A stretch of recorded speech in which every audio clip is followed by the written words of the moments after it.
वस्त्र पुष्टी विभागी दोन्ही सुरकोनी पुष्टी विभागी पडले असतील आयच्या पद्धतीने स्वामींनी ते वस्त्र परिधान केलं आणि ज्याप्रमाणे मल्ल लोक हे कुस्तीच्या विजयानंतर तो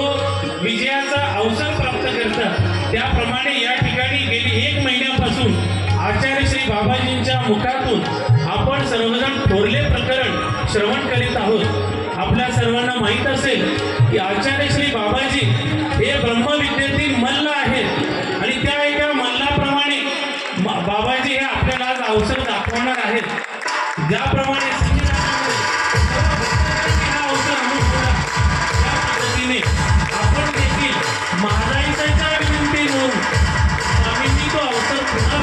दाखवलेला आहे आणि त्याच अवसराचं स्मरण करत आज या ठिकाणी आपण बाबांच्या माध्यमातून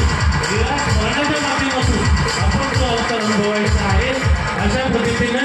या अवसराचं विवेचन या ठिकाणी करण्यात